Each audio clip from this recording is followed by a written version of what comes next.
And next we have Baho Sidiqi on Mind the Gap, an analysis of gap year prevalence, productivity, and perspectives among radiation oncology residency applicants. So to continue the theme, Mind the Gap, this is both a literal and a figurative gap. This is about gap years. So this is just an outline. So gap year is basically a break during your medical school, not before you start medical school, but during your medical school. And in my survey, we did not include MD, PhD applicants as people that took gap years because they mostly made that decision at the start of their medical school. So gap years occur mostly for research or additional degrees. They often delay applicants' entry to residency, which has a lot of opportunity cost, loss of wages, loss of attending wages if you think about it down the road, interest building up on your loans, etc., etc. So there is no exact data that has been published on where medical students get funding for their gap years and what type of funding they receive. So that was one of our primary interests. So the goal was to assess why medical students took gap years, what were some predictors of them taking a gap year, were their scores bad, were they from different level medical schools, etc. The particular interest of socioeconomic factors that played in a student's ability to take a gap year, were they all from a higher socioeconomic status background, or did that not matter at all? So to begin, we reviewed ERAS applications of 176 applicants that applied to Memorial Sloan Kettering. I looked at exactly if they took a gap year or not, and if they mentioned if they had any sort of funding or a grant for their gap year. Oftentimes, students mentioned that they took a gap year and what type of, like if it was like a Howard Hughes Fellowship or some NIH-funded program, they highlighted that. And then we created a 32-question survey that that we sent out to these applicants and additionally to 2 prior cycle of applicants on why they took the gap year, what sort of funding they had, some more background information about them and their motivations or perceptions about gap year. We sent this survey to exactly 500 applicants in total. This is just the first page of the survey. So the overall response rate was 39%. We had 194 respondents. The response rate in the 2017 cohort, the most recent one that we accessed, was 69%, so that was very good numbers. We did not pay them any. So we were actually impressed that 69% of people responded, and I think it was the timing of the survey came out about a week after they matched. So everybody was ecstatic to share their experiences.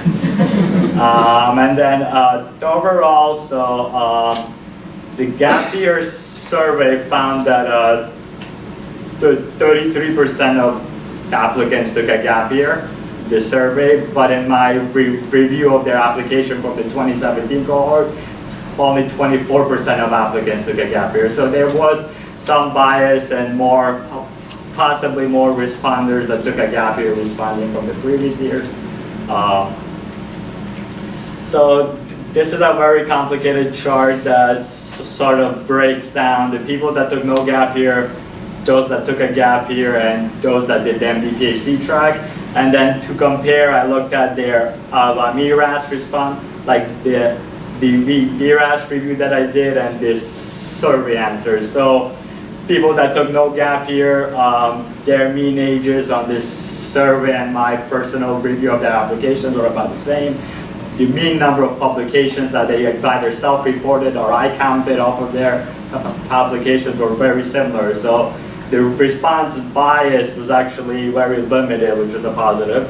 The people that took a gap year, we had more respondents in the survey that took a gap year. Their ages were about the same to people that didn't take a gap year.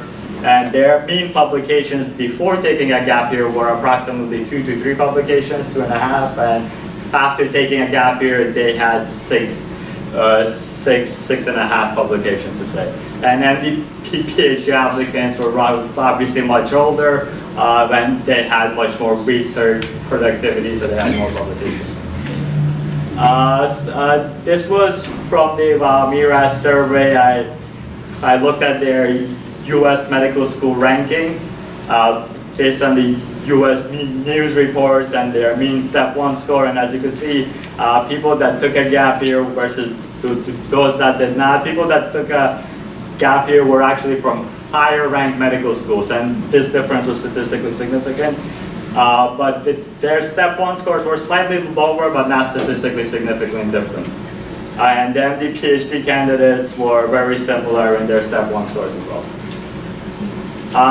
This was some background characteristics on if their gender, their marital status, if they had dependents, maybe they were less likely to take a gap year, stuff that we thought might predict their ability to take a gap year if they had a family, but when they found out their decision to pursue radiation oncology as a career and other degrees. The financial aid loan burden was a very important question. So about 30% of applicants said they did not require financial aid for medical school, and the loan burden was broken down. So, and research time, if a medical school offered research time and how many months as potential predictors of whether they took a gap year or not. These are some of their motivations and their funding source. So most of the funding, about half of the funding was either personal family support or additional loans. So during a gap year, on top of the fact that they're accruing interest, people took additional loans. Half of the other people that took a gap year had some sort of grant of funding. The amount of funding, and if they would have taken a gap year without funding, it was split 50-50. An important question was,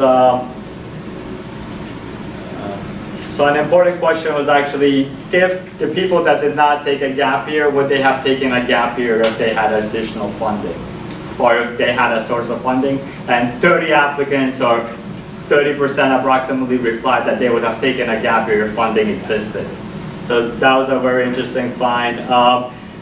How often could they find funding and how easy it was to find? Most people, about almost 80 to 90%, reported that funding was extremely difficult, and how easy were opportunities. About 60% of people found opportunities to be easy to find. So the predictors, we ran a univariate regression analysis, and the major predictors of whether someone took a gap year or not was the number of publications that they had prior to a gap year. So they had less publications prior to a gap year, or at the beginning of their third year. For most people, they took a gap year. And if their medical school offered research time, protected research time, they were actually more likely to take a gap year. Some of the financial aid aspect, actually, people that require financial aid or not, that was not a predictor of gap year. So what do we think happened? So research is somewhat a de facto requirement according to some people. It's the third most important factor according to program directors. After step 1 and letter of recommendations, about 50% of applicants think it's an important factor. And the medical school and how that relates to being a predictor of gap year. Medical schools, higher ranked medical schools probably have applicants that initially were interested in research, so it might be a self-selecting cycle. They might also have more opportunities for their students to take gap years.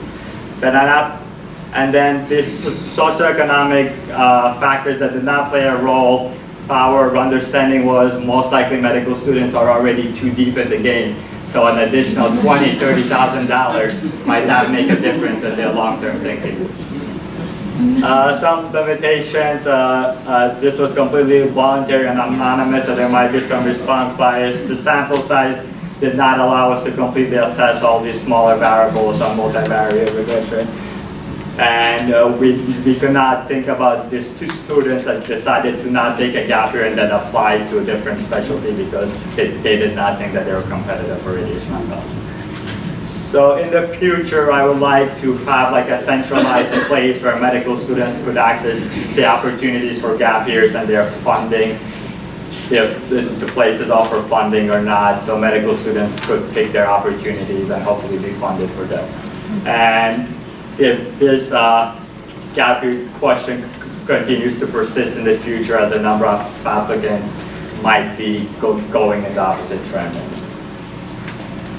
Thank you to Dr. Wu and Dr. Gillespie.